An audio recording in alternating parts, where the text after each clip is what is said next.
just something, guys, I did not even know was a thing. And that's this guy right here. I'm sure you've seen this. Aaron Wapar, I'm sure both of you heard. This is what he tweeted about CNN, about Cornel West going on CNN, and him what he says about NATO is really throwing the NATO left off. And let me read his tweet. It says Cornel West on CNN says NATO provoked Russia's invasion of Ukraine, calls for the concessions of territory to stop the war, and says the U.S. bears significant responsibility, but he adds that he's not pro-Putin. So there's that. So CJ, remember what I told you guys the professional managerial class and the elitists do all the time? At what point in this tweet did they dispute Dr. Cornel West's argument?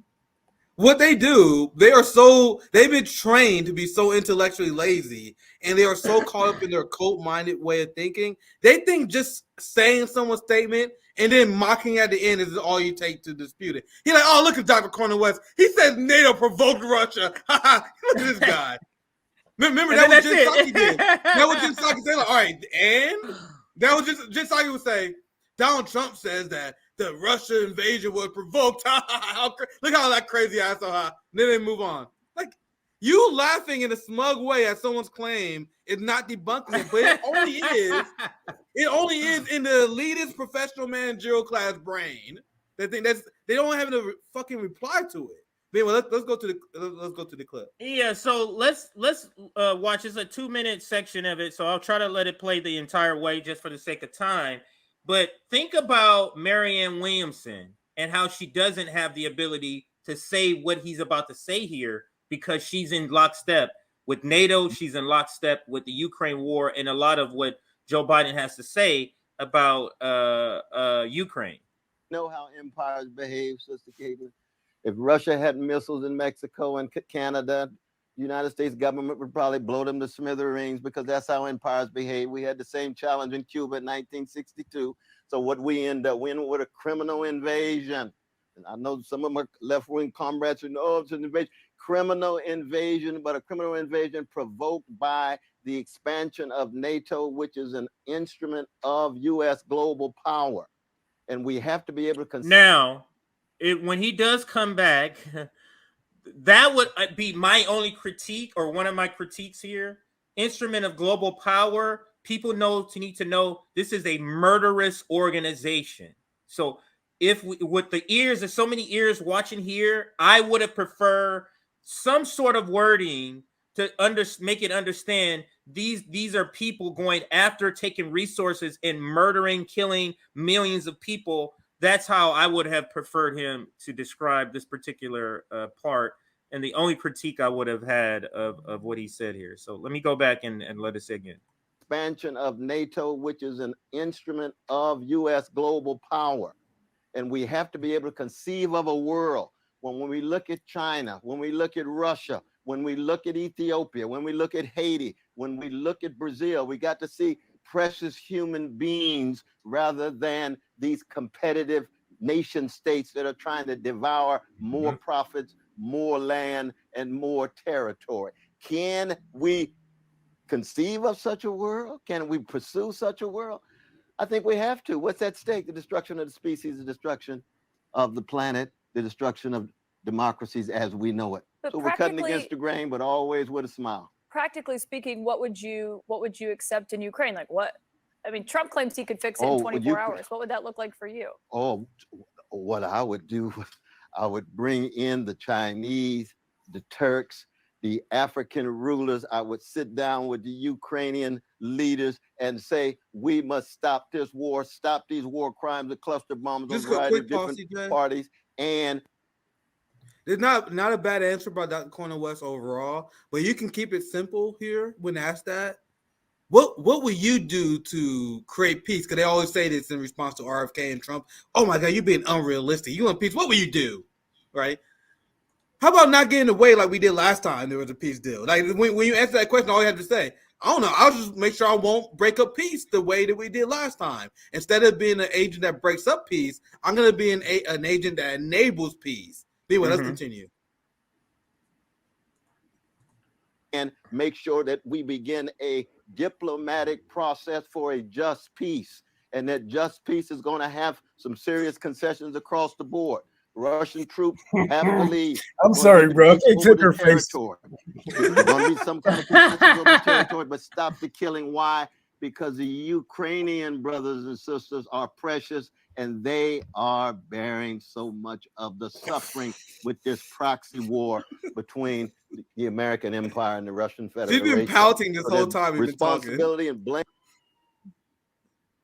Her Tucker Carlson face is hilarious. The American Empire does bear a significant responsibility here, even though it's not the sole or exclusive responsibility, and it's in no way a pro-Putin. People say, "Oh, you must." Because the reason she has this face, and a lot of people in their media have these faces when they're talking to them, because some of the things they say, they can't even follow up because it opens the door for more exposure of the imperialist sort of thinking. And they're like, "Oh, we can't go down," because if I ask him about him calling it a proxy war, he might bring up the 2014 coup.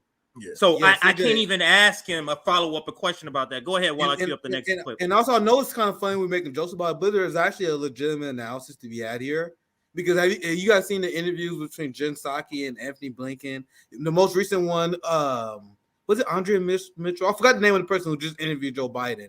Go back to the video. Oh, it was Nicole Wallace. Nicole Wallace. Yeah, Nicole Wallace interviewed Biden.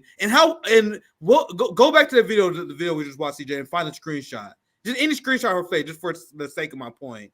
When you watch the interview, if you guys did with him and Biden, if you didn't see the Biden interview, anytime they interview a Democrat or anyone they like, yeah, Mr. President, yeah, oh my God. Then you see they laughing and smiling.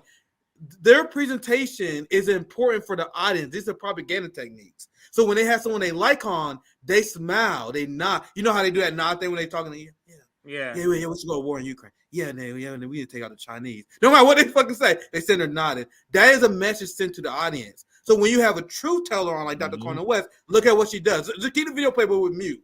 Mute the video and play it. She's here to scowl.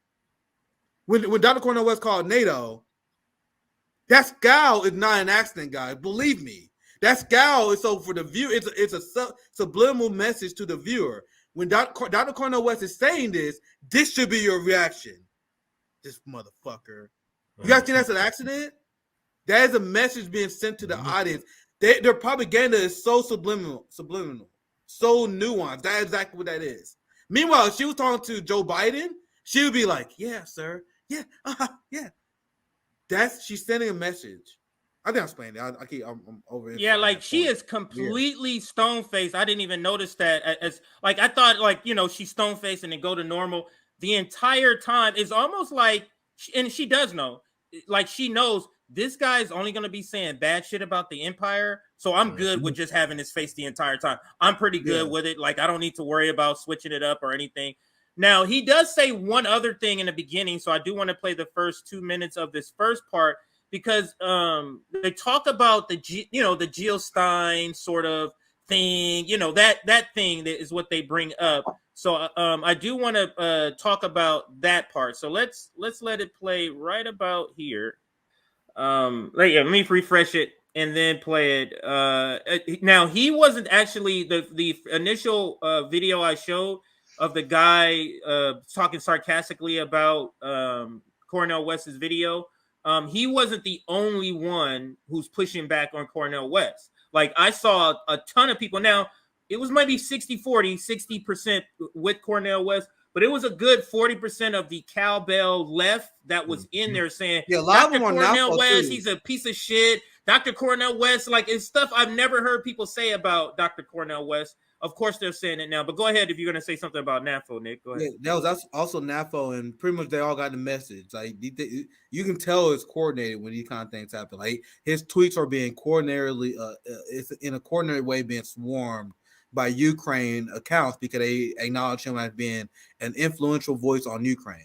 When I see it and they want to see it, it's 100% manufactured, and that's why they actually having a hard time pulling these ratios off. Like there'll be like a lot of people commenting, but also a lot of likes. That means a lot of people like what he's saying, but also the ops are coming after this motherfucker for saying it. But anyway, continue, TJ. Yeah, so here he is. It's about 2 minutes. We'll listen to, and then we can close this segment. So let's listen. Go ahead, Rome, if you're going to say something. Go No, ahead. no, I was about to go check on my kids real quick. I'll just run upstairs real quick. Yeah, go ahead. Well, first, I just want to congratulate you on your show this week, and it's a blessing to be on your show. You're straight out of Plattsville, Alabama, the home of Wilson Pickett. So we got two grand ones out of Plattsville. But no, Cornel West does that every time he goes on. This is why it's so hard for them to combat Cornel West, is because you see how he comes in charming. He knows what city she's from, which is a very small city, and he knows of another bigger name celebrity that city probably worship, because this is probably the biggest name to come out of her city, and he breaks her down right there. So he is a wizard at that. And let's continue. No, I don't talk so much about success in the narrow sense. I'm just trying to bear witness, Sister Caitlin. I'm trying to bear witness to the love and encourage and integrity that Irene and Clifton and Shiloh Baptist Church Black Panther Party put into me when I was shaped to be able to tell the truth about poor and working people, because neither party wants to tell the truth about poor and working people. You keep track of these strikes, the Hollywood workers, keep track of the strikes of the Teamsters against UPS, keep track the strikes in Amazon and see where both Democrats and Republicans come down. Keep track of the cluster bombs abroad. Keep track of the plight of Palestinians. Both Democrats and Republicans on one side, and then there's a few of us on the other doing what? Keeping alive the legacy of Martin Luther King Jr., Rabbi Abraham Joshua Heschel, Dorothy Day, and a host of others. So I'm just trying to speak the truth and pursue justice. I wish they would spend as much time focusing on the plight of poor and working people as they do focusing on the spoiler. I don't even like that category, since so many of folk who vote third party don't vote at all. What was it, 61%, I think, for Sister Jill said they would not vote at all. I'm glad he inserted that part. So I think the Democratic Party and the Republican parties, this corporate duopoly, they stand in the way of focusing on poor and working people, both here and abroad. And that's all I'm doing in this campaign. Part of a moment in a movement. Here is the question. I'm glad you brought up Jill Stein, because Here's you the question. know the counter. Jill Stein's actually yeah, I'll pause it right here. With My this bad. run, and 7 years not ago too long, when she, I want to add in, because you guys see how this is why I like the campaign that Dr. Cornel West is running right now. Because I don't think it's inconsistent with what I said so far. He said Dr. Cornel West says we are a moment in a movement. I told you, because I'm not interested in anything that's not that have no movement building potential. I don't believe RFK has movement building potential. I know we're probably gonna talk about this on the post duopoly show, CJ. I saw Due Distance tweet this out literally on the stream. How RFK has like 11% in New Hampshire, and that was all the RFK fans like, New Hampshire, we're gonna win New Hampshire. No, nigga, he's dying in New Hampshire right now. So there's no movement building potential. I'm not interested in that, right? But Dr. Cornel West see the value of that, and that's why he want to have a discourse with us. And the fact that he's looking at the movement above of just cheap victories and wins and gaslighting people into believing he has a solid chance at least shows a good mindset. It shows a movement building mindset, which I think is a good answer in general. But let's continue, CJ. Absolutely. Here we go. Yeah. she was the Green Party candidate. Hillary Clinton's world blamed her in part for that loss, and Democrats are worried you're going to play that role this time around. So what do you I love say his to people, answer here. I to love Democrats who are worried you'll tip the election for Donald Trump? Well, I just say that it's simply not true. I mean, I have great respect. I have great respect for my dear brother Ralph Nader. I have great respect for Sister Jill Stein. I have great respect for my dear brother Jamu Baraka. Meaning what? Meaning that the Democratic Party is so unsocratic as well as undemocratic. I'm still upset because they didn't treat my dear brother Bernie right twice. But they're unsocratic. Examine yourself. Examine why it is you did not speak to the issues of poor and working people, and therefore you're lost. If you'd rather lose than really change and examine yourself, then you're going to have third parties popping up all over the place because people are suffering out here. You got mass incarceration. You've got ghettos and hoods and barrios and reservations. You got 60% of our fellow citizens barely making it every month. And what's the discourse? We want to win the next election and we're concerned about the spoiler. Hey, I thought you were concerned about public life. I thought you were concerned about the quality of the life of citizens. And I speak as a Christian, which is the least of these, the 25th chapter of Matthew, the orphans, the widow, the fatherless, the motherless, the marginalized, the subjugated. This is such another thing. Like, I'm not big on a person being religious, but Cornel West uses it in the black church tradition. He's going to call you out and use scripture to call you out on your imperialism. And this is why they can't really combat him, because he's using your Judeo-Christian Bible to stop you, to contradict what you're saying. And they don't have a comeback. It's like, damn, he's freaking quoting the damn scripture number and everything. We can't combat that. And he knows the United States is not, sort of living the life of Jesus, living the life of what they claim Jesus' life was being. So he is especially good at using Christianity, or the Christianity they project themselves to be. The United States to project themselves to be this Christian country. He's so good at using that against them and all their sort of imperialist sort of endeavors. So I like that he's love also that about pushing, him. Go ahead. I like that he's also pushing back and saying these things that we have been saying for years now. If you don't want, excuse me, if you don't want people voting for third party candidates, then do something for the people.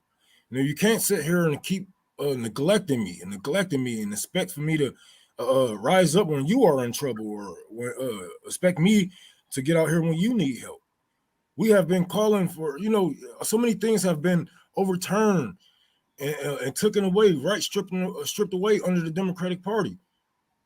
Are we supposed to just vote because it can be worse? This is worse. So yeah.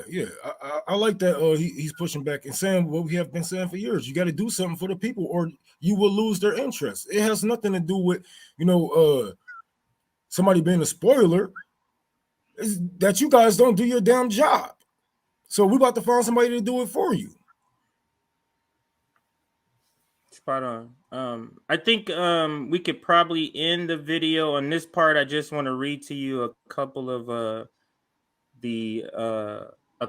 responses. For the second time, we can end it there. But just a couple of responses, just to show you it wasn't just one person who had this response about Cornel West. Here's another one right here. It says, Cornel West is a total piece of shit. He's insane, and he will never be president or anything but a grifter. Fuck that guy. Fuck his fake ass populism. And there's no Cornel West behind that. Go ahead. He has disdain for Dr. Cornel West for having the audacity for calling for peace. Mm-hmm. And now remember, this is why do dissidents make a great argument. An argument that I'm gonna start making more. Not only do we not run as Democrats because the primary is rigged, we don't run as Democrats because many of their voters are too far gone. And that's shown by the New Hampshire polling that's coming up. Not only are the primary rigged, the party members are brainwashed, and they see someone speaking for peace, and they melt down, right? Nick, just a couple of years ago, this was the man that they was using to shut me and you up. Me, you, and CJ, when we first got this started. I remember this. Dr. Cornel West wouldn't want that. And Dr. Cornel West said, yeah, I remember that too. So now he's politically inconvenient to you. Oh, now he's a piece of shit. He's not a freedom fighter. He like he wasn't fighting for civil rights all of our lives and most of his. He's a piece of shit now. Wow. Okay. Yeah. Hey, but CJ, I actually got bounced out. I got my brothers waiting for me. I literally had to go. Yeah, you mind wrapping this up and do? We're good. Go ahead, Nick. If you need to take off. All right. I appreciate you guys for watching. Sorry I had to dip out, but I'll see you guys. I think we doing post dual show usually every 2 weeks. Yeah, it's on Monday. Yeah, we let you guys know for sure, but I look forward to the post dual show because we usually got planned every 2 weeks. That'll be next time you guys see me. Make sure you guys share, subscribe, support our labor and via Patreon. As well as support Rome via his library. He can shout more of that stuff out near the end of the stream. Make sure you show support for Rome as well. Yeah. But I'll see you guys next week. Yes, sir. And we're going to be ending soon. This is the last tweet to show it, and then we'll go to the fundraising part, Rome. This guy right here, Ragnarok Lobster, is the black guy on Twitter, or one of the black guy on Twitters that's just a coon. He said he tweets a lot of coon ass shit. And here's one about Dr. Cornel West. Every 4 years, a member of the Bernie Sanders Institute pretends to run for president so they can inject Kremlin talking points. And then he goes on to say in 2020, it was Tulsi Gabbard. In 2024, is Cornel West. And First of all, Tulsi wasn't even a part of the Bernie. She had her own shit. He wasn't. She was way to the right of Bernie, especially on war. Yeah. So I don't even know where he's like. These people just pull shit out of their asses and put it to people that they don't fucking like. Just throwing shit against the wall. Don't even make sense, man. It doesn't. And like I said, I've seen a bunch of his takes, and they're all pretty terrible. So